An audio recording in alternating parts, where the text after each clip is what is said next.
èèyàn mọ́ èèyàn wọ́n mo bá kùn múlẹ̀ àní mo bá kùn múlẹ̀ mo sọ ohun tí mo rí fúnú onílé apá ọ̀tún òfojú re wo ni bẹ́ẹ̀ ni ìmọ̀ràn kà ní tó sì ń gbà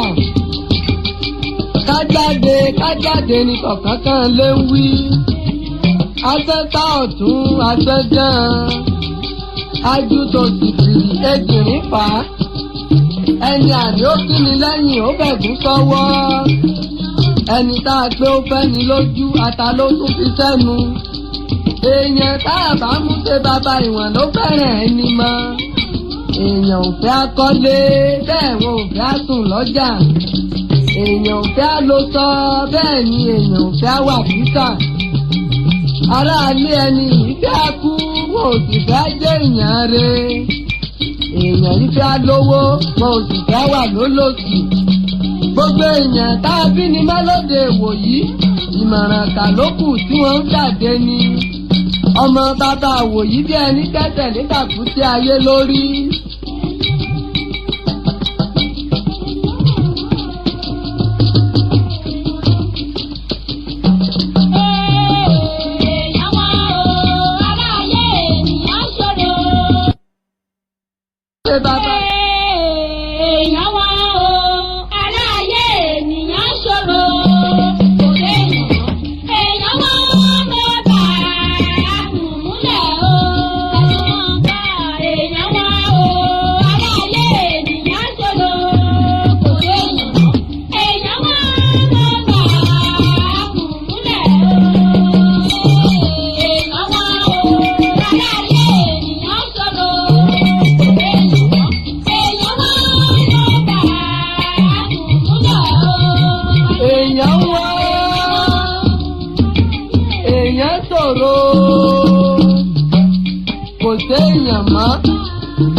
Èèyàn wọ́n mo bá kùn múlẹ̀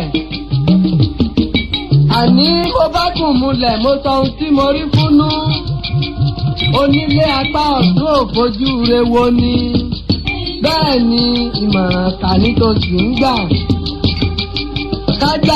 kájáde ní kọ̀ọ̀kan kan lé ń wí asẹ́ta ọ̀tún asẹ́jàn ajú tó sì fìrí ejìrín fà á ẹni àní ó kí ni lẹ́yìn ó bẹ̀gún sọ́wọ́ ẹni tá a gbé ó fẹ́ ni lójú ata ló tún fi sẹ́nu èèyàn tá a bá mú ṣe bàbá ìwọ̀n ló fẹ́ràn ẹni mọ́ èèyàn ò fẹ́ akọ́lé bẹ́ẹ̀ wọn ò fẹ́ àsùn lọ́jà èèyàn ò fẹ́ àlòsọ bẹ́ẹ̀ ni èèyàn ò fẹ́ àwà bísà aráalé ẹni yìí fẹ́ akú wọn ò sì fẹ́ jẹ́ èèyàn re èèyàn yìí fẹ́ lówó wọn ò sì fẹ́ wà lólòsì gbogbo èèyàn tá a bí ni mélòdè wòyí ìmọ̀ràn kà ló kù tí wọ́n ń jáde ni ọmọ bàbá wòyí bí ẹni tẹ́tẹ̀ ní kàkútì ayé lórí.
mo kí yín pé ẹ káàbọ̀ sí orí ètò wa lónìí. Mo kí yín bí ẹ ṣe ń darapọ̀ mọ́ wa. Orúkọ tèmi òun náà ni Omoboriowo. Mo kí gbogbo ẹ̀yin onílé, mo kí àlejò, mo kí ọkùnrin, mo kí obìnrin, mo kí ọ̀tọ̀kùlùlù, mo kí gbogbo wa pátá pé a tún káàbọ̀ sí orí ètò tòní níbi tí a ó ti máa yànnàná àwọn ohun tó rújú bẹ́ẹ̀ kò sì rújú. Ọlọ́run ọba Elédùmarè kò ní jẹ́ kí a tẹ́ni tìgà. Mo kí gbogbo ẹ̀yin tí ẹ ń darapọ̀ mọ́ wa lórí ètò lónìí wípé kí àlàáfíà Ọlọ́run, oore ajẹjẹ tẹ́ Elédùmarè tó ju oore ẹ̀dá lọ kó dákun kí ó máa wà pẹ̀lú gbogbo wa. Mo kí ọmọdé, mo kí àgbàlagbà, mo kí onílé, mo kí àlejò. Mo kí yín pé ẹ dákun ẹ dábọ̀ ẹ bá wa ṣètò yìí, ẹ jẹ́ kí ó kárí ilé, ẹ jẹ́ kí ó kárí oko. Bí ẹ bá ṣe bá wa ṣí ẹ̀, òun náà ni àwọn ènìyàn wọn yóò ṣe jẹ́ wa. Mo dẹ̀ rí ọ̀pọ̀lọpọ̀ àwọn ènìyàn tí wọ́n ti ń tẹ àtẹ̀wọlé, àtẹ̀jáde, àtẹ̀ránṣẹ́, àtẹ̀gbépadà. Assalamu alaikum wa rahmatullahi wa alaikum salam wa rahmatullahi wa barakatuh. Gbogbo apápátá òun náà lájọ ní ètò tòní, ẹ jẹ́ kí àjọ ṣe. Ẹ rí Yorùbá bọ̀ wọ́n sọ wípé tódà wọ́n ní kí a ṣọ́ra fún ara lé ẹni, wọ́n ní ká ṣọ́ra fún ènìyàn torí pé ènìyàn wọ́n onínúure òun náà ni òtún kankan mọ́. Ènìyàn wọ́n ara lé ẹni, ènìyàn ṣòro. Lónìí ẹ rí pé ọ̀rọ̀ yìí ó ti ń já rìnrìn ńlẹ̀, àmọ́ èmi ò tètè dá sí i. nítorí jẹ́ kí n dá sí ni pé mo fẹ́ wò ó pé ṣé lóòótọ́ ni kí ni lè ṣẹlẹ̀, àbí a kàn ń sọ lórí ọ̀rọ̀, àbí a ń sọ lórí àwọn lásán, àbí lóòótọ́ ni ǹjọ́ wá rí bẹ́ẹ̀ àbí kò rí bẹ́ẹ̀. Ǹjẹ́ nǹkan wọ̀nyí ǹjọ́ jọra wọn? Ǹjẹ́ wọ́n ní ká mú lọ́tún ká mú lósì ká wò ó ṣe ó jọra wọn? Ìdí nìyí tó fi jẹ́ pé lónìí ọ̀rọ̀ FKK Fẹ́mi Fani Káyọ̀dé òun náà la sọ̀rọ̀ nípa ẹ̀ lónìí. Mọ̀nìyàn tún ṣe ni kọ́nìyàn bá mọ̀nìyàn yọ̀ ọ́ sí nìyàn níbi ọmọ èèyàn kan tún ṣe nìyàn jẹ́ pé tọ̀ ọ̀dàlẹ̀ ṣe rí ohun tó wà nílẹ̀ yìí. Àwọn èèyàn ń tẹ àtẹ̀jíṣẹ́ ó sì ń bí àwọn ènìyàn. It's different from the others. Ṣe rí ilé ayé tá a wà yìí, ọ̀tá pọ̀, ṣùgbọ́n báwo la ṣe fẹ́ mọ ọ̀tá nínú ọ̀rẹ́? Báwo la ṣe fẹ́ mọ ọ̀rẹ́ nínú ọ̀tá? Ọ̀pọ̀lọpọ̀ àwọn ènìyàn ńlá ti kọsẹ̀ látara àwọn ẹni tá à ń finú hàn tàbí àwọn tá a gbọ́kànlé pé lóòótọ́ àwọn wọ̀nyí wọ́n lè ṣe wa lóore. Tí ẹ bá rántí pé bàbá arákùnrin yìí òun náà ló ṣe okùnfà tó ta owó lọ́wọ́ nígbà náà, ọ̀tá wọn ti pọ̀ jù. Wọ́n ti ìdílé wọn ká lè sọ pé bóyá pé ìdílé ọlọ́tẹ̀ ni ìdílé wọn. Ó kàn wá dùn mí pé ó wá láti ìlú Ilé Ifẹ̀. Ó sì máa ń jẹ́ kó dùn mí lọ́pọ̀lọpọ̀ pé ẹ wò ó, torí pé orísun ilẹ̀ Oòduà ni wọ́n ti wá. Ọmọ bíbí orísun ilẹ̀ Oòduà ni. Ọ̀ṣẹ̀ṣẹ̀ bí ṣé tí a bá gba òmìnira ilẹ̀ Oòduà lónìí, ó kan àwọn ará Ifẹ̀, ó kan ìran Oòduà ju àwọn ẹlòmíì lọ, torí pé yóò fún wọn ní ìgbéga, yóò fún wọn ní ìmúyangàn wípé àwọn bọ́ lọ́wọ́ oko ẹrú Fúlàní. Ẹ̀yin ènìyàn wa, Yorùbá wọ́n ní ká dọ̀bálẹ̀ fáràrá, kò ní ká tún nàró ká má tún ga jù lọ.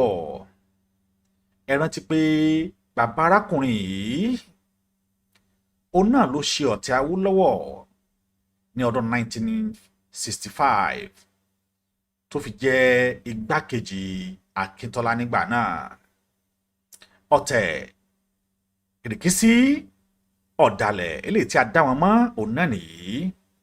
Àmọ́ ṣáájú kí n tó bọ́ sí agbami ètò lónìí, ẹ jẹ́ ká sáré dé ibi ìpolówó ọjà wa náà.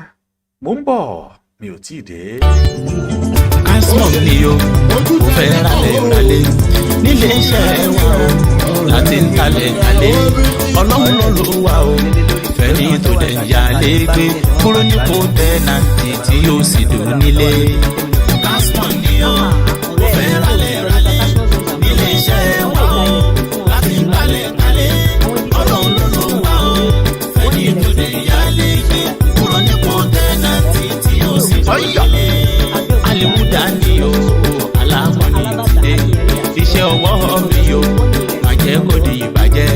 Mo mọ orúkọ ilẹ̀, Ọlọ́run má jẹ́ ó pa mí.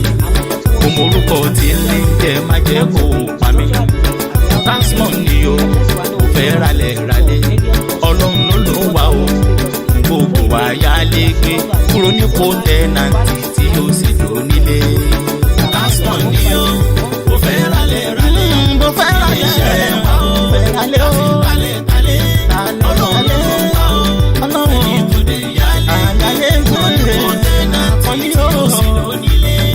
Bó fẹ́ ralẹ̀ ó nípínlẹ̀ Èkó àwọn bíi tani lẹ́sí o Ẹ̀pẹ́ Ìjú Ìṣàgá Ìkòròdú gan bẹ́ẹ̀ níbẹ̀ títí dé Ìgbogbo Bàdágìrì káàkiri gbogbo ìpínlẹ̀ Èkó ó yẹ ẹ bá mi ká lọ sípínlẹ̀ Ògùn náà bẹ́ẹ̀dé Lábẹ́òkúta à ń talẹ̀ Sókótó ròdù ìyẹn nílùú Àtàn Alábàtà Ńkọ́ Akínyẹlé àti Ìjọ̀gá bẹ́fẹ́ nípínlẹ̀ Ọ̀yọ́ o à ń talẹ̀ anílẹ̀ ní Ìbàdàn Ọ̀yọ́ àti Ìwó Òkè Ògùn gbẹ̀yìn láti ń talẹ̀ ní gbogbo ilẹ̀ Yorùbá pátá láti ń talẹ̀ bẹ́fẹ́ kábà yín kọ́ ìkọ́kọ́rọ́ lẹ́yìn lọ́wọ́ ìbẹ̀rù Ọlọ́run la fi ń báyọ̀ ṣiṣẹ́ ẹ̀tọ́ wá sílé iṣẹ́ wa rẹ̀ ò ní kábàámọ̀ rárá. Lásán ni ó kò fẹ́ ralẹ̀ ilé iṣẹ́ wa talẹ̀ Ọlọ́run ló wà ó ẹni tó dé yálé kúrò nípò tẹ́nàntì tí ó sì dò nílé.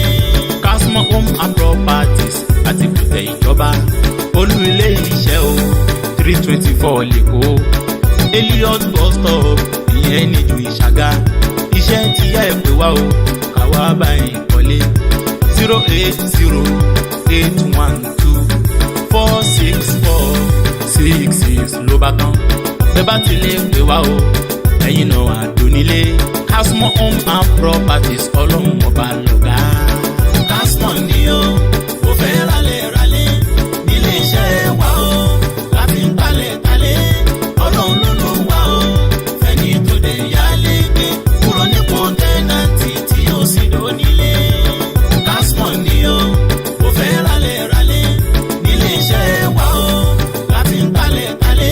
Sọ ẹ̀yin ènìyàn wa Kasmo Homes and Properties òun náà ni ẹ ti gbọ́ yìí tí ẹ bá fẹ́ ra ilẹ̀ láti tí wọ́n bá yín kọ́ tàbí ẹ̀yin kàn tiẹ̀ níbi tí ẹ fẹ́ ralẹ̀ sí ó wá wù yín pé àdúgbò báyìí òun náà ni ẹ fẹ́ ralẹ̀ yìí sí ẹ pè wọ́n á bá yín wá ilẹ̀ níbi tí ó ti tẹ́jú ní owó tí ò gúnpá kò dẹ̀ sí ìlú tí ẹ fẹ́ ra ilẹ̀ sí tó bá ti jẹ́ orílẹ̀-èdè Odùduwà tí kìí ṣe Sókótó tí ìdẹ̀ ṣe Kàdúná àmọ́ tó bá ti jẹ́ pé orílẹ̀-èdè Odùduwà láti Èkó Ìbàdàn Ọ̀ṣun Èkìtì Ọ̀yọ́ àti bẹ́ẹ̀ bẹ́ẹ̀ lọ níbi tí ẹ bá fẹ́ ralé sí níbẹ̀ ni wọ́n á bá yín rà á kódà bí ẹ fẹ́ kí wọ́n bá yín kọ́ wọ́n ṣe tán láti bá yín kọ́ ẹ̀rẹ́ kí wọ́n bá yín rà lásán wọ́n ṣe tán láti bá yín rà á tí wọ́n ó sì kó gbogbo tó bá jọ mọ́ rìsíìtì yín lẹ́yìn lọ́wọ́.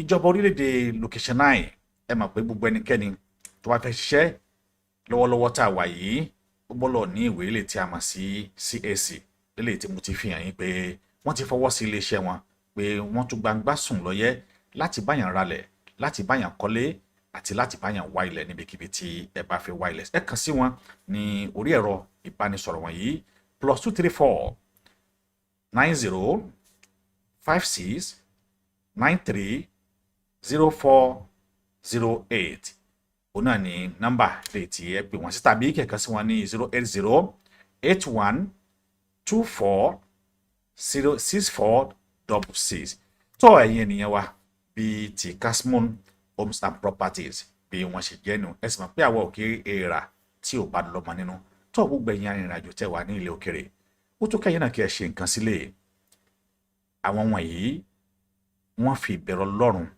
fi ń ṣe iṣẹ́ wọn wọ́n sì jẹ́ ọmọ Odùduwà rere tó jẹ́ pé wọ́n ò ní bí owó yín sówó àtúlù gbogbo nǹkan tí ẹ bá bẹ̀ wọ́n pé kí wọ́n bá yín ṣe bí ẹ ṣe fẹ́ òun náà ni wọ́n ṣe bá yín ṣe ẹ̀yin ìyàwó ẹ kàn sí wọn lónìí kí ẹ sì bá wọn dòwò pọ̀ ẹ sì rí i pé rere òun náà ni Olúwa ẹ jẹ́ kí a tẹ̀síwájú nípa ohun tí à ń bá bọ̀ ní ọ̀rọ̀ FKK èyí tí ó ta ìran ẹ rí i wípé tí a bá wò ó Yorùbá wọn ní ọ̀dàlẹ̀ balẹ̀ kú ẹni tó bá dalẹ̀ yóò bá ilẹ̀ lọ ni arákùnrin yìí dalẹ̀ tẹ́ ẹ bá wò ó kí ló dé tó jẹ́ wípé òun ní ọ̀rẹ́ fún olóyè Sunday Adéyẹmọ Ìgbòho òun náà tún ní ọ̀rẹ́ fún Nnamdi Kanu tó sì jẹ́ wípé ọ̀rẹ́ wọléwọ̀de tímọ́tímọ́ ló fi ara ẹ̀ ṣe fún àwọn méjèèjì yìí. Ó sì jẹ́ wípé ìgbà tí Nnamdi Kanu fi àṣírí hàn ó ní ọwọ́ tẹ Nnamdi Kanu. Ó sì jẹ́ pé ìgbà tí arákùnrin yìí tó kàn sí olóyè Sunday Igboho nílé ni wọ́n ráyè ṣe ilé olóyè Sunday Igboho ṣíbàṣípò. Ẹ wò ó, àwọn kankan wà tí a ó máa fi hàn wá lónìí nípa irú èèyàn tí Fẹ́mi Fani Káyọ̀dé ọ̀dàlẹ̀ balẹ̀ kú, ẹni tó bá dalẹ̀ yóò balẹ̀ lọ. Ẹ̀yin wa ẹ máa bá mi ká lọ níkọ̀ọ̀kan léjèèjì torí pé ọ̀rọ̀ yìí ti ń pẹ́ díẹ̀, àmọ́ mo wò wípé ó yẹ ká rí àwọn ẹ̀rí kan gbámú tá a fi sọ wípé lágbájá yìí ǹjọ́ jẹ̀bi ẹ̀sùn tá a fi kàn án àbí kò jẹ̀bi, torí pé tá a bá fi ẹ̀sùn kàn nìyàn ó yẹ ká lè là pé ẹ̀sùn tá a fi kàn yàn rèé, ǹjọ́ jẹ̀bi àwọn ẹ̀sùn yìí àbí kò jẹ̀bi. Ìdí nìyí tó fi jẹ́ pé ohun tá a kọ́kọ́ ṣe lónìí a kọ́kọ́ gbé yẹ̀wò lápá bí yìí ná láti lọ sí àwọn ìpele kọ̀ọ̀kan tí hello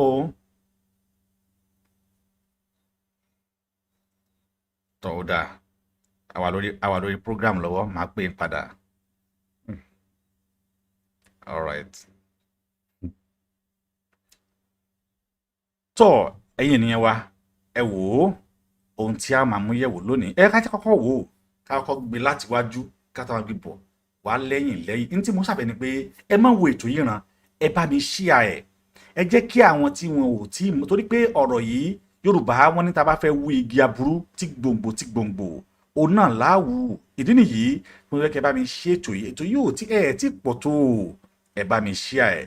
Ẹ ká kọ́kọ́ mú láti ibi tí wọ́n ti receive ẹ̀ ní ìlú Àbújá pẹ̀lú ọ̀daràn apànìyàn eléyìí tí a pè ní president. Ẹ kọ́kọ́ bẹ̀rẹ̀ láti bí yìí ká kọ́kọ́ wò ó pé ǹjẹ́ arákùnrin yìí ǹjẹ́ ó ṣe ohun tó dá níbí yìí, torí bí náà láti kọ́kọ́ mú wò tá a ti wò ó pé ṣé èèyàn tó dáa ni, ṣé ẹni re ni àbí ẹni bí. Ọ̀rọ̀ rẹ o, ẹ máa bá wa ká lọ ká kọ́kọ́ mú láti bẹ̀ ká kọ́kọ́ ti bẹ̀ wò ó bóyá ẹni re ni àbí ẹni bí lóòótọ́, kí Ọlọ́run kó dábọ̀ kó ṣàánú fún wa, kó má jẹ́ kí a tẹ́ni tìkà, kó má jẹ́ kí ìkà náà kí ó tẹ́ni tiẹ̀ tì wá, kí Ọlọ́run kó ràn wá lọ́wọ́, torí pé Yorùbá wọ́n sọ wípé ojú òun náà ni alákàn máa fi ń sọ́rí. Tí alákàn ò bá fi ojú sọ́rí ó ṣeé ṣe kí ọwọ́ bá.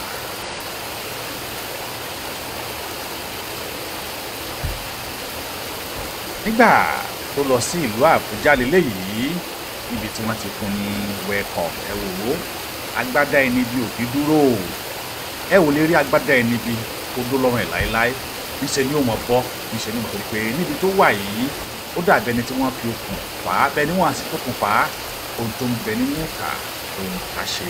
Nígbà tó ti parí iṣẹ́ ọwọ́ ẹ̀ tán, ó ti iṣẹ́ tí wọ́n rán òun náà ni pé a fẹ́ kó bá wọn mú àwọn wọ̀nyí. Ó sì ti jíṣẹ́ tí wọ́n rán láti mú Nnamdi Kanu, láti ti Sunday Igboho kúrò ń lù ú. Ọmọ Oòduà, níbo la wá ń lọ báyìí? Níbo gan-an là ń rè? Níbo gan-an níbi tá à ń lọ? Ọlọ́run dákun kò sí ẹ̀rí agbádá ẹni bí ò kí dúró, agbádá ẹni bí ò kí dúró, níṣẹ́ lágbádá ẹni bí máa ń jẹ̀bọ́ ni. Ẹnìkan ní ọ̀sàkálá sotolo náà ni. Well,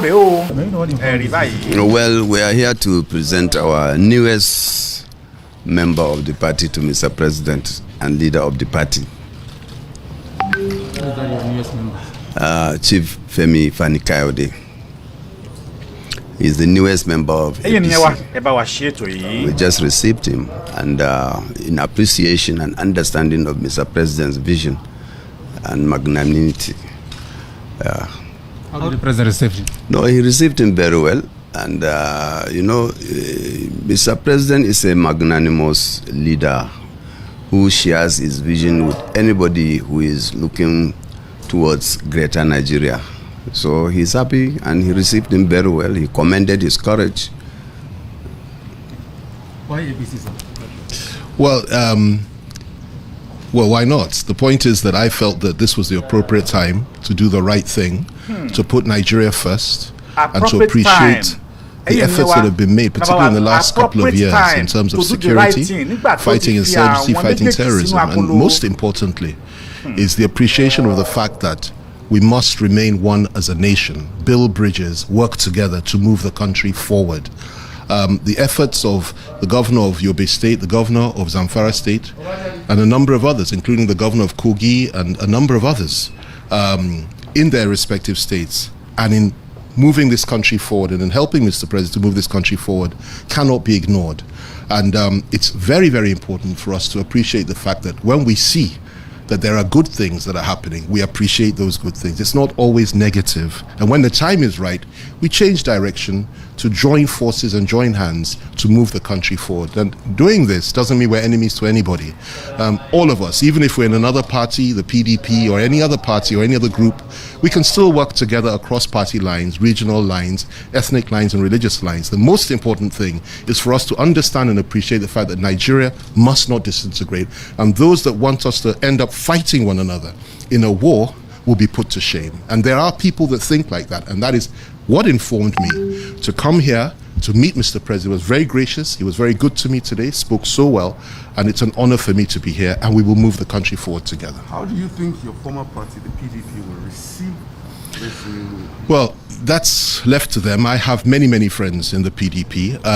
If you remember, in 2013, I was actually... Àkọ́kọ́ ìgbésẹ̀ mú mú látẹ̀yìn bọ̀ ni ó sọ wípé àkókò ní fún òun láti ṣe ohun tó yẹ kóun ṣe wọ̀nyí. Ó wá yẹ ká bi léèrè wípé lóòtítọ́ kò sí ẹnikẹ́ni tó lè sọ pé kí oníkálukú má ṣe ohun tó bá wù ú. Ṣùgbọ́n àwọn tí wọ́n ń ṣerú nǹkan báyìí wọ́n jìnnà sí àwọn tí wọ́n ń jà fún ẹ̀tọ́ ọmọnìyàn tàbí àwọn tí wọ́n lè kó ara wọn pọ̀ mọ́ tá lè sọ wípé wọ́n ń jà fún ẹ̀tọ́ ọmọnìyàn. Ẹ jẹ́ ká tún jọ wo fọ́nrán yìí nígbà tí ẹnìkan nínú àwọn journalist tí ó accuse ẹ̀ bóyá 2015 kọ́ níbẹ̀ yẹn tó accuse ẹ̀ pé ǹjẹ́ ìwà ọ̀dàlẹ̀ ò sí nínú ìwé ẹ̀ bí ó jiyàn ó sì faraya lọ́pọ̀lọpọ̀. Ẹ jẹ́ ká tún jọ wo fọ́nrán yìí. I'm saying this on live TV. What? No, put that thing now. Let me address. What type of stupid question is that? What type of stupid question is that? Bankrolling who? Do you know who you are talking to? I will not take any questions from this man. What type of insulting question is that? Which bankroll? To do what? Who can give me money for anything? Who do you think you are talking to? I'm sorry, sir. Bankroll what? Go and report yourself to your publisher. Bankroll what? Please don't insult me here. Okay, gentlemen. I don't want to take any questions from this man. It's okay. Very stupid. I could see from your face before you got here how stupid you are. Don't ever talk to me like that. Who do you think you're talking to? Bankroll who? You think that I'm one of those ones you'll be from who? From how? When? Where? How? You have a small mind. Very small mind. Don't judge me by your own standards. I've been in politics since 1990. I'm not one of these politicians you think will just come. I've been locked up how many times by this government? Suffered. I've been persecuted. Unlike most of the politicians you follow for brown envelope. You. Don't ever judge me by that standard. I spend, I don't take. And I'm not a poor man. I've never been and I will never be. Bankroll how? Don't ever suggest that to me. I think he got his language right. I'm sorry, that was deeply insulting. I don't often get annoyed in press conferences. I've been doing this type I'm not a poor man. I will never be and I will never be. Ṣé ti rí báyìí wípé wọn ò ká ẹran ènìyàn kankan sí, wọn ká ara wọn sí. Nígbà tí ènìyàn bá lè ṣe báyìí sọ̀rọ̀ sí journalist tó kàn béèrè ọ̀rọ̀ lọ́wọ́ ẹ̀ lásán, tó béèrè tó sì ní òun ò kì í ṣe traitor, ẹ rí bó ṣe faraya, tó bínú, tó faraya púpọ̀. Ẹ wò ó, bẹ́ẹ̀ alábùsí a máa náwó. alábòsí a máa kọ́lé, alábòsí a máa bímọ, àmọ́ Ọlọ́run gan sọ wípé àtúbọ̀tán alábòsí ò ní dáa. Eléyìí ló jẹ́ kó yé wa wípé àtúbọ̀tán gbogbo ẹnikẹ́ni tó bá ti fẹ́ ta ìran Oòduà fún ìran Fúlàní, àtúbọ̀tán irú èèyàn bẹ́ẹ̀ kò ní dáa. Ẹ̀yin ènìyàn wa, a máa mú àwọn ọ̀rọ̀ kankan wá tẹ̀yin yóò máa wò ó. Irú èèyàn wo òun náà ni Fẹ́mi Fani Káyọ̀dé jẹ́?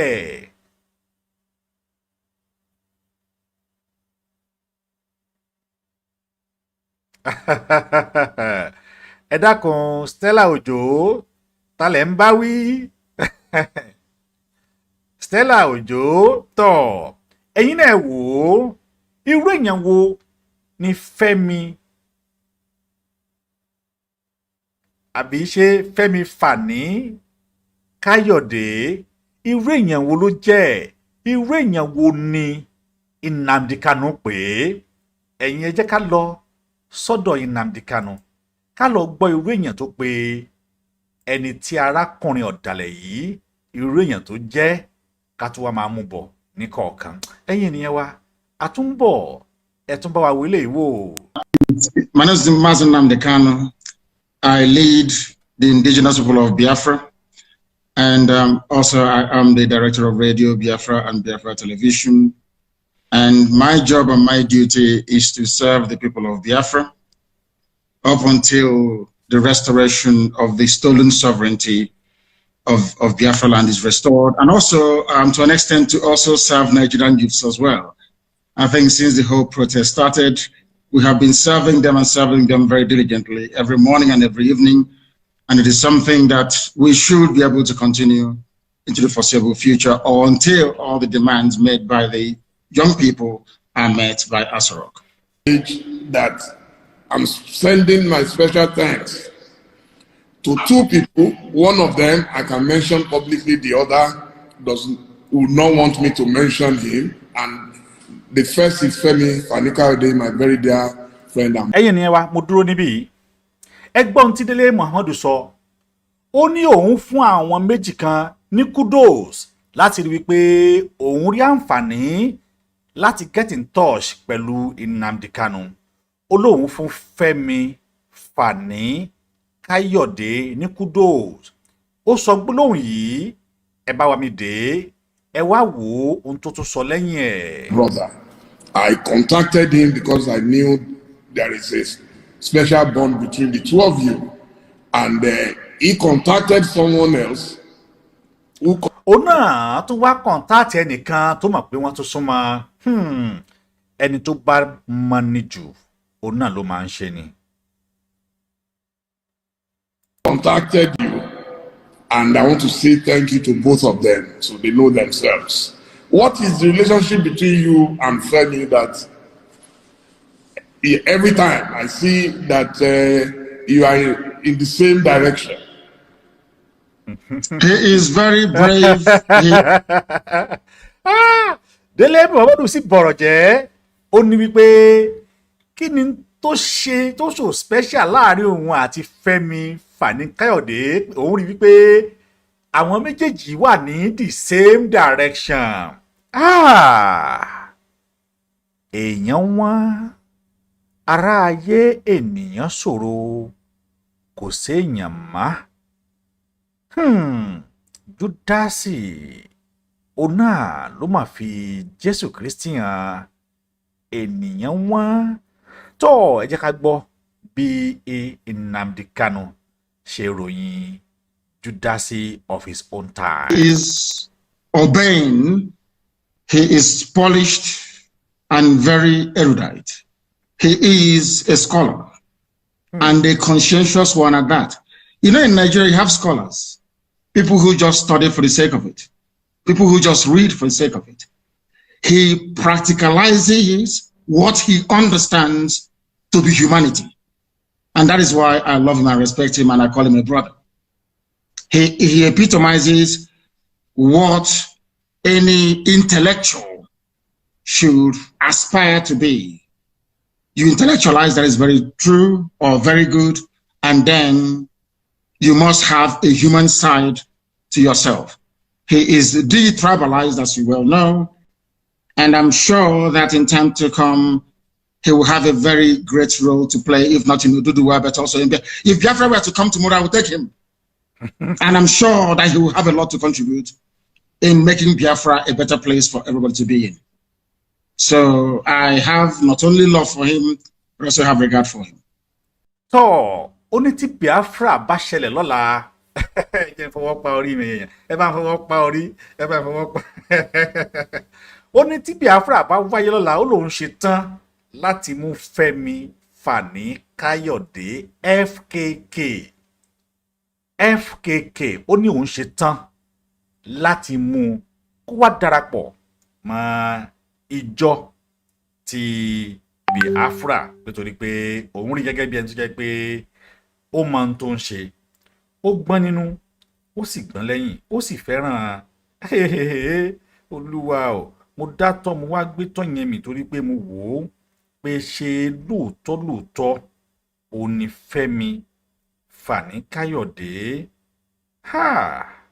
Ó mà ṣe o, ó mà ṣe o. Àwọn wọn yóò mọ̀ wípé ikú ń bọ̀ mọ́rìn ọmọ òfura, òun náà ni arákùnrin yìí. Wọ́n finú tán, wọ́n fọkàn tán, wọ́n fi gbogbo ara tán, wọ́n fi gbogbo tí wọ́n ní pátápátá ni wọ́n fi tẹ̀lé pé ẹni yìí ò lè dà mí, búrọ́dà wa ni, ẹ̀gbọ́n wa ni, ó sì ń bá wa jà fitafita fún yín tí a mọ̀ sí self-determination. Ọ̀pọ̀lọpọ̀ ọ̀rọ̀ òun náà ni Fẹ́mi Fani Káyọ̀dé ti sọ, tó sì jẹ́ wípé òbútù bẹ́tẹ̀, irọ́ àti òfo mọ́ òfo, asán lórí asán, òun náà ni ó padà wá já sí. Ẹ jẹ́ ká tún gbọ́ àwọn ọ̀rọ̀ tí arákùnrin ti sọ ṣáájú kó tó di àkókò eléyìí tí ó padà wá darapọ̀ mọ́ ìjọ ẹgbẹ́ àwọn apànìyàn. Some of the stands that you had is giving you this kind of trouble that you're seeing today. Is in crisis right now. Yes. Are you sticking with the party? But of course, the PDP is my party. I will never leave the party.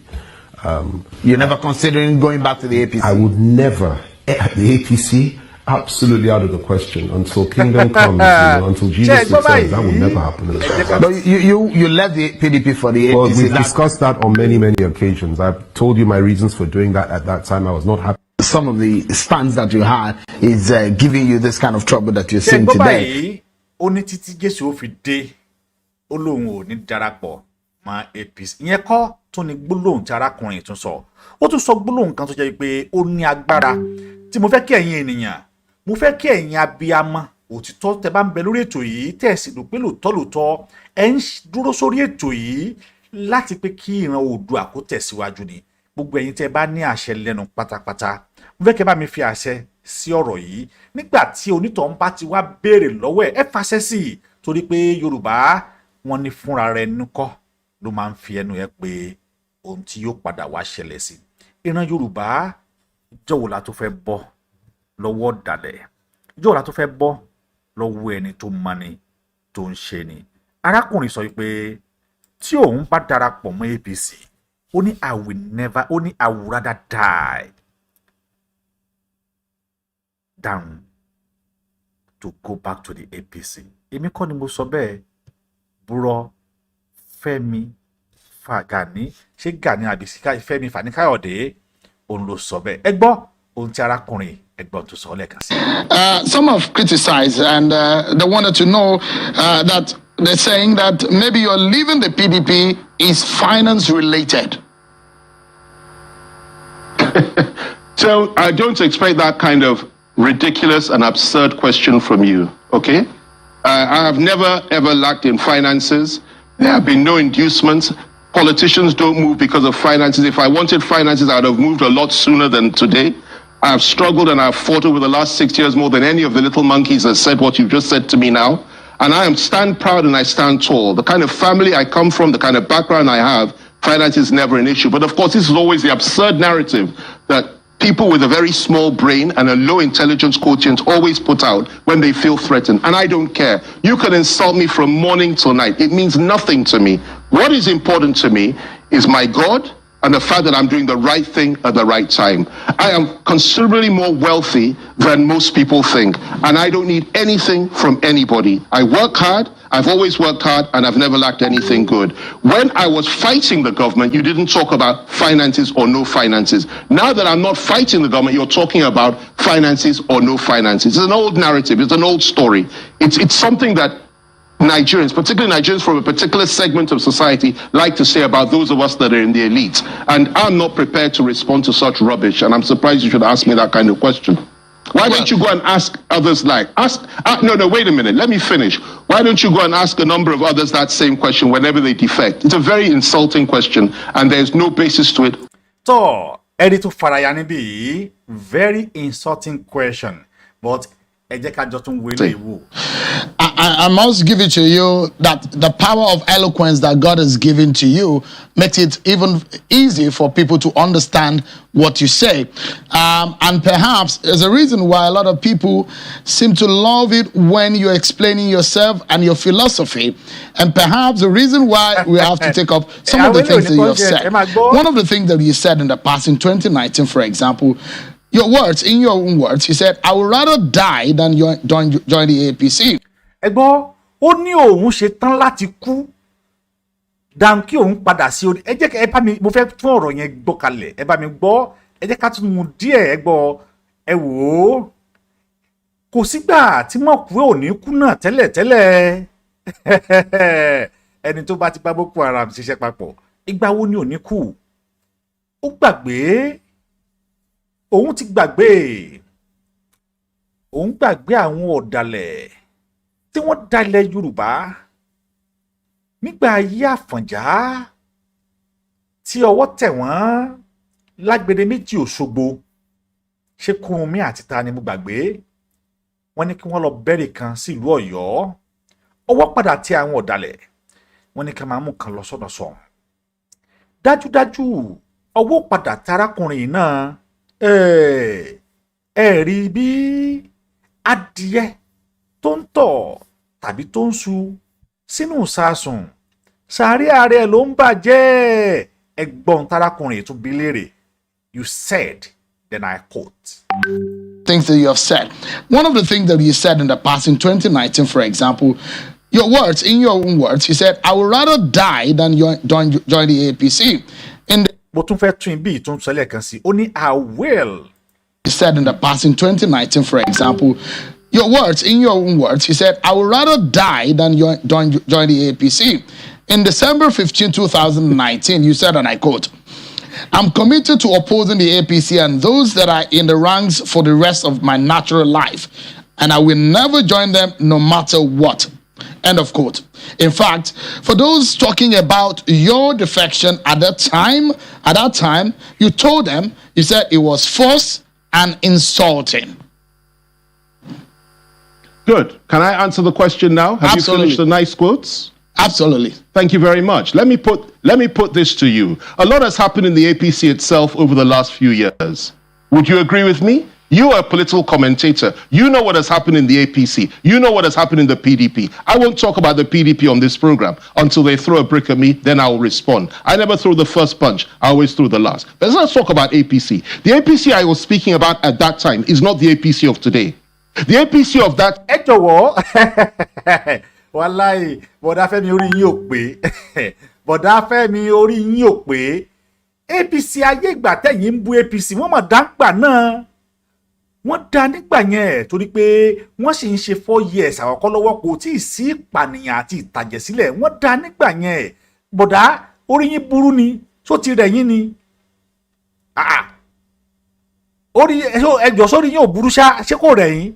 Because APC tẹ́ ń sọ nígbà yẹn, wọ́n sì maintain standard wọn, wọ́n fi tọ́ dúdú sínú wọn tún funfun jáde.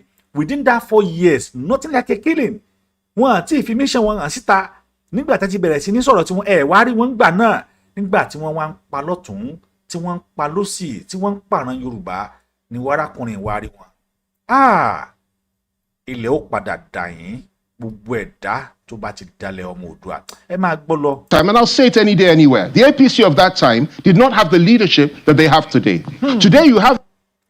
The APC of that time wọn ò ní leader tí wọ́n ní lónìí. Ẹ jọ̀ọ́ leader wo l'APC lónìí? Ẹ máa bá mi kẹ́yìn. Wọ́n ní leader Pantami, ẹni tó jẹ ẹranko tó ń pààyàn. Wọ́n ní leader Gumi, olórí àwọn ǹjẹ́ akẹ́tì ẹ̀gbọ́n lọ́mọ kálẹ̀ lórí àmọ́ gbọ́n lọ́mọ sọlé yìí o bọ̀dá ẹ̀ sì orí bọ̀dá yóò dáa wàláì bọ̀dá orí yín ò pé bọ̀dá ẹ̀ gbádùn bọ̀dá Fẹ́mi ẹ̀ gbádùn ìrànfẹ́ ní ò bọ̀dá Fẹ́mi ṣé báyìí náà rí ẹ̀ gbádùn rárá káwé ẹ bá gbádùn ní ẹ̀rí máa sọ ẹ̀mí sọ ni níbi ẹ wí APC ọjọ́ òun APC ọjọ́ òun hàn dá APC kan wá sínsìn lọ́ládá níbi kí bó ti dá kápá tí yíre sí kápá tí wíyè sí níbi ẹ wí APC sìn lọ́ládá báyìí APC kan ti ń ṣe bọ̀ látọdún 4 kan ṣe pànìyàn gbà ni o ẹ̀wé dá ìṣẹ̀lẹ̀mí bú wọn wá ti wá débí sìn àwọn ló wá dá níbo lẹ́gbọ́n yìí sọ kí lẹ́yìn olóyìnbó máa ń pè ná níbo lẹ́gbọ́n yìí sọ dignity wọn àṣẹ ẹ bá mi sọ ẹjọ́ tó má jẹ́ ṣe níbo lẹ́gbọ́n yìí sọ pride wọn sí ná níbo ni wọ́n ju pride wọn sí because of money. Look at how Nnamdi Kanu explain the kind of person you are. Look at how that man praise you. Look at how Nnamdi Kanu love you. Then today you betrayed him. Ẹ̀yin ènìyàn wa, ẹ jẹ́ ká tún tẹ̀síwájú ká máa gbọ́. Ẹnìkan ní olórí burúkú ọmọ àlè ó ti rẹ̀. The man who is the National Caretaker Committee of the APC, that's Governor Maybuni, who has done exceptionally well in attracting people and presenting a broad-based, liberal, pluralistic view on national issues and national affairs. And he has opened the doors of the party to all manner of people with a plural, ṣe rí àwọn tí mo rá mú wá yìí fídíò rẹ̀ ń bẹ lẹ́kùnrẹ́rẹ́ àmọ́ mo ń gé kéèké láwọn ibi tó ṣe kókó torí pé nínú fídíò yìí ó sọ̀rọ̀ nípa olóyè Sunday Igboho níbẹ̀ náà àmọ́ ibẹ̀ kọ́ lànà lónìí bí kì í ṣe wípé à ń sọ nípa irú aburú tí arákùnrin yìí tó ti dá sí ìran Yorùbá. Ṣáájú kí n tó mú abala kejì wá fún yín ẹ̀yin ènìyàn gbàgbé pé mo sọ pé iléeṣẹ́ kan wà tí ẹ ti lè ralẹ̀ tí wọ́n á tún bá yín rà á tí wọ́n á bá yín kọ́ níbikíbi tí ẹ bá fẹ́ ra ilẹ̀ sí káàkiri orílẹ̀-èdè ilẹ̀ Yorùbá ní Òṣogbo ní Ìbàdàn ní Ilé Ifẹ̀ níbikíbi tí ẹ bá fẹ́ ra ilẹ̀ sí káàkiri láti Èkó wá sí ìsàlẹ̀ ó ní wọ́n á bá yín rà á níbikíbi tí ẹ bá dẹ̀ fẹ́ wá sí ni wọ́n á bá yín wá sí tí wọ́n á sì bá yín rà á tí wọ́n á dẹ̀ bá yín ṣe ohun tó tọ́ àti ohun tó yẹ lórí ẹ̀ láì fi tí a mọ̀ sí ìtanijẹ tàbí ẹ̀tàn sí ohunkóhun tí wọ́n bá bá yín ṣe. Owó lẹ́wọ̀n òsìkú gbà bẹ́ẹ̀ ni ó mọ níwọ̀n ìdákọ́ńkọ́ bẹ́ẹ̀ sì lè máa san díẹ̀díẹ̀ fún wọn títí tí ẹ fi san tán tí wọ́n á sì fi gbogbo tó bá jọ mọ́ ẹ̀tọ́ yín tó bá jọ mọ́ tí wọ́n á sì fi nínú. Ẹ jẹ́ ká sáré dé iléeṣẹ́ ọ̀hún ká gbọ́n tí wọ́n ní fún wa. Asmọ̀ ni o mo fẹ́ ralẹ̀ nílé iṣẹ́ wa o láti ń talẹ̀ ọlọ́run ló ló wà o fẹ́ni tó dẹ̀ ń yálé gbé kúrò nípò tẹ́nàntì tí yóò sì dùn nílé. Asmọ̀ ni o mo fẹ́ ralẹ̀ nílé iṣẹ́ wa o láti ń talẹ̀ ọlọ́run ló ló wà o fẹ́ni tó dẹ̀ ń yálé gbé kúrò nípò tẹ́nàntì tí yóò sì dùn nílé. Aliwuda ni o alámọ̀ni ti dé iṣẹ́ ọwọ́ mi o má jẹ́ kó di ìbàjẹ́ mo mọ orúkọ ilẹ̀ ọlọ́run má jẹ́ ó pa mí mo mọ orúkọ tí ń lé jẹ́ má jẹ́ kó pa mí. Tasmọ̀ ni o mo fẹ́ ralẹ̀ ọlọ́run ló ló wà o fún gbogbo ayálé gbé kúrò nípò tẹ́nàntì tí yóò sì dò nílé. Tasmọ̀ ni o mo fẹ́ ralẹ̀ mo fẹ́ ralẹ̀ wá o fẹ́ ralẹ̀ o ọlọ́run ló wà o ọlọ́run ẹni tó dé yálé gbé ọ̀nì ó sì dò nílé.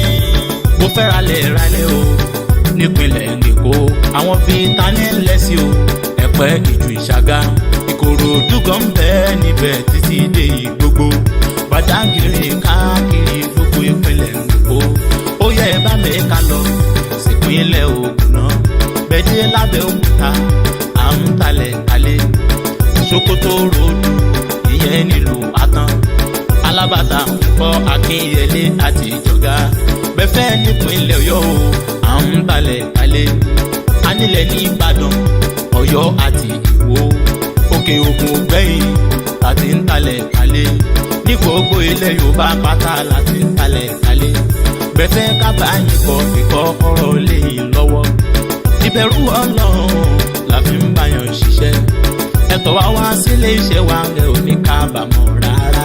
kásmọ̀ ni ó kò fẹ́ ralẹ̀ ilé iṣẹ́ wa àti kalẹ̀ ọlọ́run ló wà fẹ́ni tó dẹ̀ yálé kúrò ní pọ́tẹ́nàtì tí ó sì lónílé. kásmọ̀ home and properties àti kùtẹ̀ ìjọba olùlé iṣẹ́ o 324 lẹ́kọ̀ọ́ Elliot bus stop ìyẹn níjú ìṣàgá iṣẹ́ tí yá ẹ̀ pé wá o káwá báyìí kọ́lé 08081246466 ló bá tán bẹ́ẹ̀ bá ti lè pé wá o ẹ̀yin náà àdónílé Casmon home and properties ọlọ́run ọba lọ́gá. Casmon ni ó kò fẹ́ ralẹ̀ nílé iṣẹ́ wa o láti ń talẹ̀ ọlọ́run ló ló wà o fẹ́ni tó dẹ̀ yálé gbé kúrò ní pọ́ńtẹ́nàtì tí ó sì dónílé. Casmon ni ó kò fẹ́ ralẹ̀ nílé iṣẹ́ wa o láti ń talẹ̀ ọlọ́run ló ló wà o fẹ́ni tó dẹ̀ yálé gbé kúrò ní pọ́ńtẹ́nàtì tí ó sì dónílé.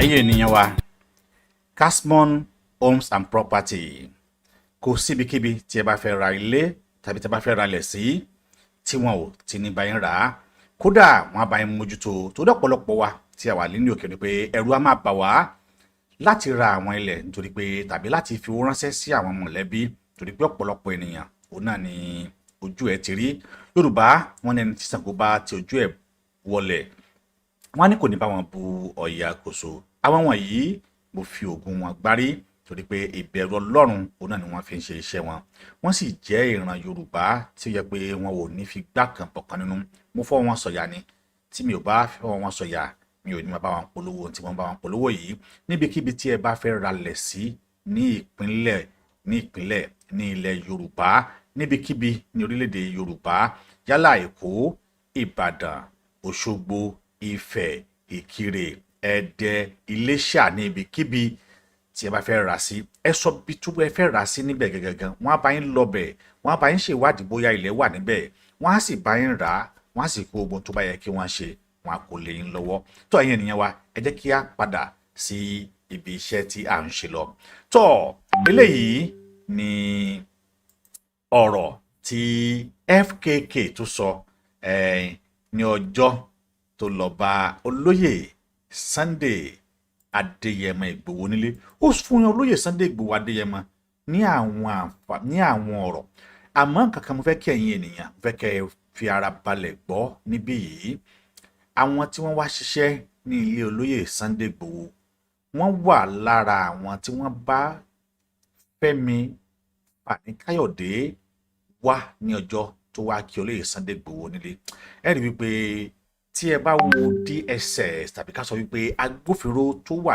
lẹ́yìn wọn nígbà tó ń sọ̀rọ̀ ẹ rí i pé ohun tí onítọ̀hún wò jù ni wípé ó ń wò fẹ̀fẹ̀fẹ̀ ó ti mastermind inú ilé olóyè Sunday Ìgbòho àwọn kan wà tá a fura sí tàbí ká ní pé àwọn Kóìkí àtàwọn tó wà níbẹ̀ ò fura sí nígbà náà ṣùgbọ́n tó jẹ́ wípé nígbà báyìí àwọn nǹkan wọ̀nyí ó wá ń jáde ẹ̀yin ènìyàn wa ẹ dákun ẹ dábọ̀ ẹ bá wa sign petition tó ń lọ lọ́wọ́ ẹ ṣe púpọ̀ àwọn tó bá wa fi síta tí a mọ̀ sí ninas wọ́n ti bá wa fi sí ojú mú máa wòran wa ẹ bá wa sign ẹ̀ kí Ọlọ́run kó jẹ́ ká bọ́ lọ́wọ́ òkú ẹrú ilé tí a wà ẹ jẹ́ ká gbọ́n tí Fẹ́mi Fani-Káyọ̀dé fàáfàá ó sì fa àwọn méjèèjì yìí ó sì fà wọ́n wọ kòtò bẹ́ẹ̀ irọ́ ló pa torí pé àgbò tó fẹ̀yìn rìn lórí ọ̀rọ̀ Sunday Adéyẹmọ Ìgbòho àti Nnamdi Kanu agbára ni wọ́n lọ mú wá bó pẹ́ bóyá orílẹ̀-èdè Biafra àti orílẹ̀-èdè Odùduwà yóò padà wá sí ìmúṣẹ ẹ gbọ́ ohun tí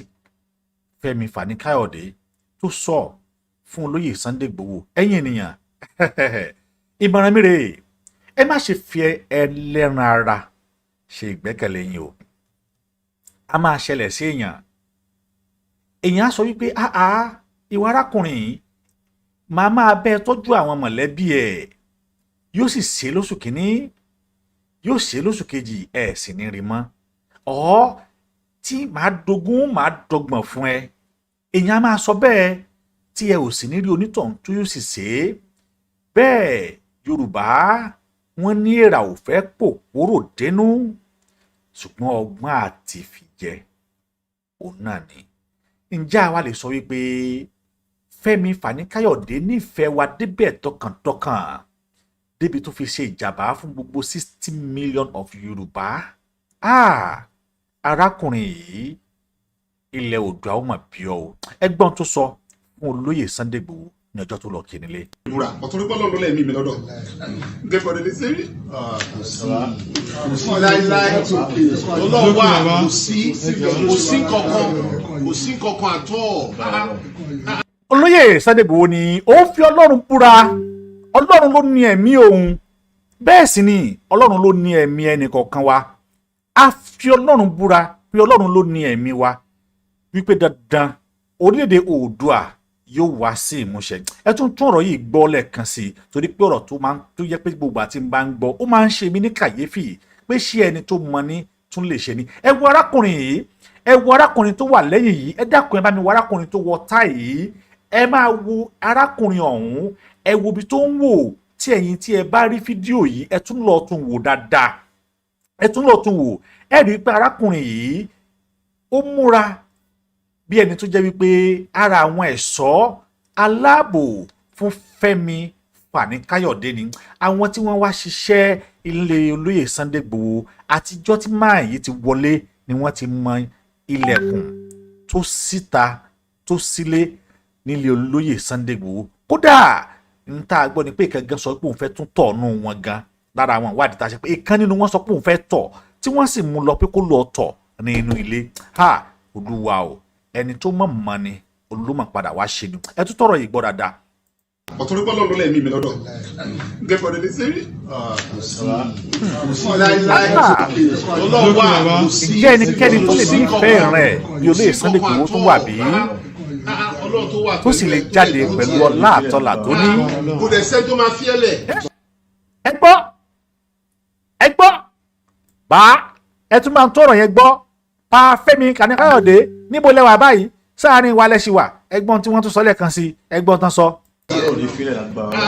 kò dẹ̀ sẹ́ tó máa fi ẹ́. paripa wọ́n ní kò dẹ̀ sí ẹni mo tún fẹ́ tún gbọ́ lẹ́ẹ̀kan sí arákùnrin yìí máa ti fún Olúwa o.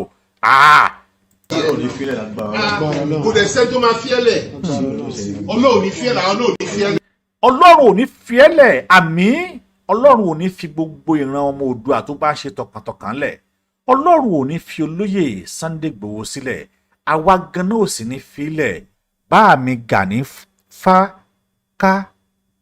fàkàtàbá Fatima Fataraba níbo lẹ wà báyìí níbo lẹ dúró sí ṣé inú PDP yín lẹ ṣì wà ní àbí ẹ ti padà lọ sọ́dọ̀ APC ń pànìyàn wọ́n fẹ́ jẹ ìran Yorùbá run ìwọ sì lanu gbàgà ó ní wípé ìjọba tí wọ́n ń ṣe é sìn yìí oníjọba tó dáa tó wuyì ni ó tan olóyè Sunday Igboho arákùnrin máa finú hàn yàn o ó sì jẹ́wọ́. agbára Ọlọ́run iṣẹ́ Ọlọ́run ló ṣe àwọn Yorùbá tó máa bá àwọn fún ẹ ṣe mítìn máa fẹ́ pa mí Ọlọ́run múra kò lè possible múra ọ̀tọ́rí. inú má jìn o inú jìn ẹ̀yin ènìyàn mi ẹ dákun ẹ jọ̀ọ́ tá a bá rẹ́ni tó fẹ́ pè wọlé torí ni pé níbi tí mo dé yìí òtútù bò mí ẹ̀rù sì bà mí ooru mú mi òjòjò ara sì jó mi wéréwéré wípé ǹjẹ́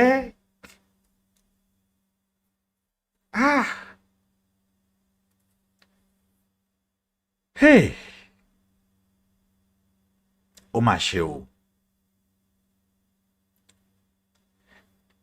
kákòkò sọ ohun tá a bá fẹ́ sọ tó bá jẹ́ àṣírí ká sọ fún ilẹ̀ kílẹ̀ ó sì bò wá láṣìírí ǹjẹ́ ó sàn ju ká sọ fún ẹni tí ó tù ní lásán ní gbangba lọ. Fẹ́mi Fani-Káyọ̀dé ó mà ṣe o, èèyàn wọ́n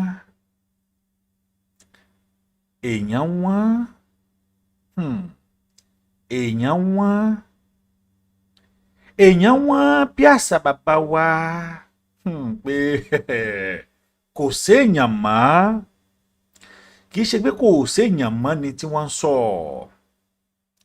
onínúure nínú àwọn ènìyàn ni ò sí mọ́, ẹni tá a ní kó fẹ́ni lẹ́yìn ó mà fi ègún sọ́wọ́, ẹni tá a ní kó kíni lójú ẹ wò ó ẹ̀yin ènìyàn mi, atanirú ẹ̀dá bẹ́ẹ̀ fi sẹ́nu, ẹni tá a bá fọ̀rọ̀ lọ́mọ̀ rè ẹ wò ó alárùká ẹni ló mà tún jẹ́, kí lẹ̀ṣẹ̀ tí ìran Yorùbá ṣẹ̀ ẹ́, kí ni tá a ṣe fún un tó fi tà wá lé àwọn Fúlàní wọ̀nyí lọ́wọ́. Arákùnrin yìí yóò rántí àtúbọ̀tán, arákùnrin yìí yóò rántí àtúbọ̀tán. Ẹ já padà lọ sí ohun tó ṣẹlẹ̀, màá fẹ́ mú láti bí ọpọlọ ṣe gbé, àwọn èèyàn kan tó ti ń bá mi jù ú, èmi náà sì ṣe àròkọ kankan sílẹ̀ báyìí. Tí a bá wò ó ní ọdún 1959, bàbá tó bí tí wọ́n pè ní Rẹ̀mílẹ́kún Fẹ́mi Fákáyọ̀dé, òun la lè pè ní ọ̀kan nínú àwọn ọmọ ẹgbẹ́ Action Group nígbà yìí ẹ̀, eléyìí tí bàbá Ọbáfẹ́mi Awólọ́wọ̀ sì nífẹ̀ẹ́ sí lọ́pọ̀lọpọ̀, tí bàbá ò sì fi nǹkan kan pamọ́ fún àwọn wọ̀nyí títí tó fi di pé nígbà tó di ọdún 1960 tí kẹ̀rẹ̀kẹ̀rẹ̀ wàhálà ayé ìjàngbọ̀n Ògúnwẹ̀ tiẹ̀ tó wá ṣẹlẹ̀. Ẹ wò ó, ibẹ̀ ni bàbá yìí, bóyá ṣé ìlú kan, bóyá Cameroon àbíbo ni wọ́n lọ ní, ibẹ̀ ni bàbá yìí ti yí padà bìrí tó ti gbàbọ̀dè fún Awólọ́wọ̀ tó sì darapọ̀ mọ́ ẹgbẹ́ tí igbákejì Awólọ́wọ̀ tí a mọ̀ sí kí lorúkọ tí wọ́n ti ń pè wọ́n náà, mo fẹ́ rántí orúkọ, Akíntọ́lá tó fi jẹ igbákejì ẹ̀ nígbà náà, olóbì trade bàbá Awólọ́wọ̀ ní ọdún ọ̀hún. Olóyè bàbá Awólọ́wọ̀ sọ wípé Yorùbá pé they can never be united but they are progressive. Bàbá ní a lè má ní ìṣọ̀kan, wọ́n ní ṣùgbọ́n a máa dàgbà sí ni. Bàbá single-handedly ṣe ohun tó ṣe fún ìran Yorùbá nígbà tí ó wà àṣẹ South West tó bàbá gbàjọba ni. Ìwílé ẹ̀kọ́ ọ̀fẹ́, ìwòsàn ọ̀fẹ́ àti gbogbo tí bàbá ṣe lónìí, First Television tí wọ́n padà wá sọ di NTA lónìí, bàbá ló kì í ṣe bí i pé bàbá gbàmọ̀ràn lọ́wọ́ ẹnìkankan, kò sí unity nígbà náà, bàbá ló dá ṣe. Rélùwé àkọ́kọ́ iṣẹ́ ọwọ́ Ọbáfẹ́mi Awólọ́wọ̀ ni, Yunifásítì Ìbàdàn iṣẹ́ ọwọ́ Ọbáfẹ́mi Awólọ́wọ̀ ni, Lagos State Exchange Stock Exchange eléyìí tí wọ́n sọ di Nigeria Stock Exchange lónìí, ìran Yorùbá lónìí. Ẹ bá mi bi bàbá wèrè léèrè, ẹ bá mi Fẹ́mi Fani-Káyọ̀dé léèrè pé kí ni torí tọ́ka sí tí ìran àwọn olóṣèlú yìí ti ṣe yàtọ̀ sí tí bàbá Awólọ́wọ̀ ti ṣe fún ìran wọn. Bàbá ká ti máa lọ jẹ́jẹ́, ṣùgbọ́n ohun tí bàbá Awólọ́wọ̀ fẹ́ ṣe nígbà náà ni wípé ó fẹ́ kó jẹ́ wípé orílẹ̀-èdè Áfíríkà ló máa jẹ́ the largest population in the whole world, especially Nigerian. Ló máa jẹ́ the largest population in the whole world. So àwa náà lè ní agbára láti lè control world.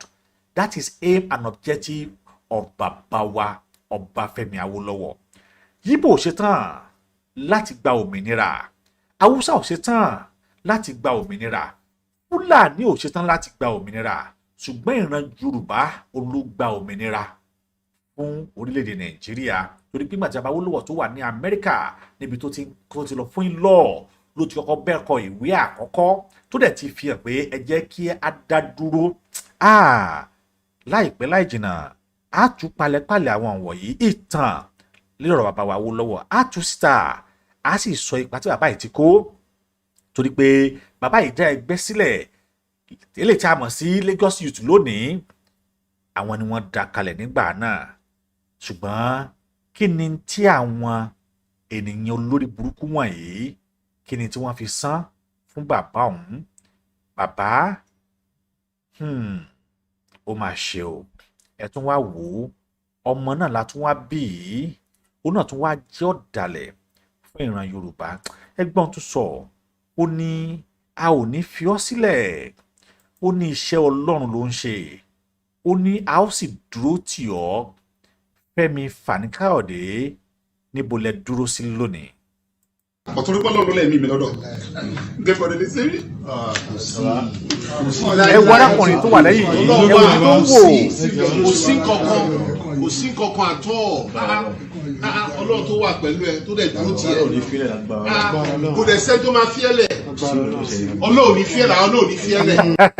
ẹ bá bí bàbá léèrè pé bo ní bàbá yìí ṣé nígbà tí Fẹ́mi Fani-Káyọ̀dé ti wá darapọ̀ mọ́ APC báyìí sólèkù gírì lọ́ba olóyè Sunday Igboho mo sọ bẹ́ẹ̀ náà ládùúgbò bó ṣe bá bàbá yìí jẹun tó kò tẹ̀nà Kútọ́nù pé ẹni tẹ́ mú yìí Kútọ́nù lẹ́lẹ́bẹ̀ẹ́ jẹ́ ń lọ wò ó kò débẹ̀ débi tí ó béèrè pé níbo nígbẹ́jọ́ níbo ló dé dúró torí pé iṣẹ́ tí wọ́n ní kó ṣe ó ti ṣe iṣẹ́ tá a bá sì ran ikọ̀ ó náà ló máa ń padà wá pa ikọ̀ tọ́ iṣẹ́ tá a ran yín ẹ ti jẹ Ọlọ́run ó sì bí ń léèrè ìṣẹ̀dá ilẹ̀ Yorùbá yóò bí ń léèrè ìṣẹ̀dá Ọ̀rànmíyàn yóò bí ń léèrè ìṣẹ̀dá Odùduwà yóò bí ń léèrè ìṣẹ̀dá àwọn mẹ́rìndínlógún tí wọ́n wà ní ọwọ́ ọ̀tún Ọọ̀ni mẹ́rìndínlógún tí wọ́n ń bẹ ní ọwọ́ òsì Ọọ̀ni yóò bí ń léèrè ìṣẹ̀dá àwọn tí wọ́n ní ilẹ̀ Oòduà gangan yóò bí ń léèrè torí pé ohun tí àwọn wọ̀nyí ohun tí wọ́n ń jà fún ohun tó tọ́ fún ìran Odùduwà ni ẹ sì wo sùsùn ẹ sì ta wọ́n ẹ tà wọ́n fún ìran Fúlàní ẹ lọ béèrè wò lọ́wọ́ Àfọ̀njá bóyá jẹ́ ròyìn fún yín torí wípé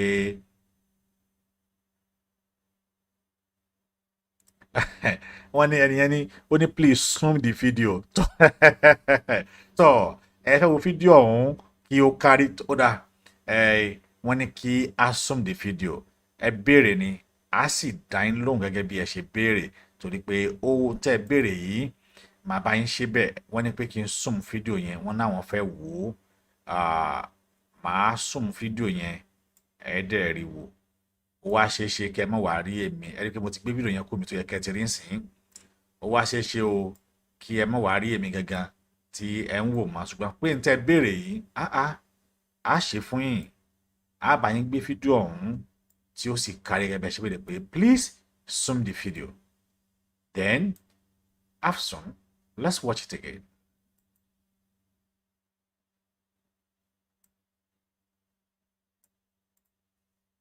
ọ̀tún nípa lọ́dún lẹ́ẹ̀mí mi lọ́dọ̀ gẹ́gẹ́ ọ̀dẹ̀ lè ṣe rí. láíláí Ọlọ́run wà kò sí kankan àtọ́ Ọlọ́run tó wà pẹ̀lú ẹ tó dẹ̀ dúró tiẹ̀ kò dẹ̀ sẹ́ tó máa fi ẹ́ lẹ̀ Ọlọ́run ní fi ẹ́ lẹ̀ Ọlọ́run ní fi ẹ́ lẹ̀. iṣẹ́ Ọlọ́run ló ṣe àwọn Yorùbá tó wá bá àwọn fún ẹ ṣe mítìn máa fẹ́ pa mí Ọlọ́run múra kò lè possible múra ọ̀tún nípa lọ́dún lẹ́ẹ̀mí mi lọ́dọ̀. tọ́ ọ̀rọ̀ lẹ ti gbọ́ yìí Ọlọ́run wà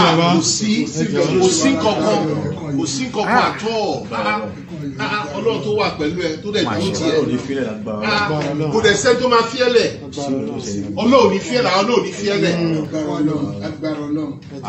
iṣẹ́ Ọlọ́run ló ṣe àwọn Yorùbá tó wá bá àwọn fún ẹ ṣe mítìn máa fẹ́ pa mí Ọlọ́run múra kò lè possible búra ọ̀tọ́rí bọ́lọ̀ ló lẹ́mí mi lọ́dọ̀ dẹ́kọ̀ lè ṣe rí láíláí ọlọ́run wà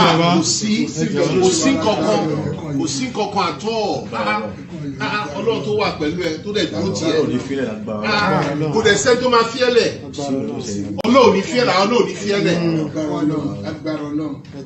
iṣẹ́ ọlọ́run ló ṣe àwọn Yorùbá tó wá bá àwọn fún ẹ ṣe mítìn máa fẹ́ pa mí ọlọ́run búra kò lè possible búra ọ̀tọ́rí bọ́lọ̀ ló lẹ́mí mi lọ́dọ̀ dẹ́kọ̀ lè ṣe rí láíláí ọlọ́run wà kò sí kankan àtọ́ ọlọ́run tó wà pẹ̀lú ẹ tó dẹ̀ dúró tiẹ̀ kò dẹ̀ sẹ́ tó máa fi ẹ́ lẹ̀ ọlọ́run ní fi ẹ́ lẹ̀ ọlọ́run ní fi ẹ́ lẹ̀ tí ẹni tá à ń wí tó jẹ́ iṣẹ́ ọlọ́run ló ṣe àwọn Yorùbá tó wá bá àwọn fún ẹ ṣe mítìn máa fẹ́ pa mí ó ní kò sí ẹnikẹ́ni kò lè possible búra ọ̀tọ́rí bọ́lọ̀ ló lẹ́mí mi lọ́dọ̀ olóyè Sunday dẹ́kọ̀ lè ṣe rí láíláí ọlọ́run wà kò sí kankan ọ̀rọ̀ yẹn ọ̀rọ̀ tó ní kìmí ọlọ́run tó wà pẹ̀lú ẹ tó dẹ̀ dúró tiẹ̀ kò dẹ̀ sẹ́ tó máa fi ẹ́ lẹ̀ ọlọ́run ní fi ẹ́ lẹ̀ ọlọ́run ní fi ẹ́ lẹ̀ tó máa fi lẹ̀ ọlọ́run ní fi ẹ́ lẹ̀ iṣẹ́ ọlọ́run ló ṣe àwọn Yorùbá tó wá bá àwọn fún ẹ ṣe mítìn máa fẹ́ pa mí níbi tí ó gbọ́n dé níbi tó mọ̀ dé ọ̀tọ́rí bọ́lọ̀ ló lẹ́mí mi lọ́dọ̀ ṣùgbọ́n kí ló padà wá ṣe láíláí ọlọ́run wà kò sí kankan àtọ́ ọlọ́run tó wà pẹ̀lú ẹ tó dẹ̀ dúró tiẹ̀ kò dẹ̀ sẹ́ tó máa fi ẹ́ lẹ̀ ọlọ́run ní fi ẹ́ lẹ̀ ọlọ́run ní fi ẹ́ lẹ̀ iṣẹ́ ọlọ́run ló ṣe àwọn Yorùbá tó wá bá àwọn fún ẹ ṣe mítìn kò sí ẹni tó máa filẹ̀ àwa náà sì ní fi ẹ́ lẹ̀.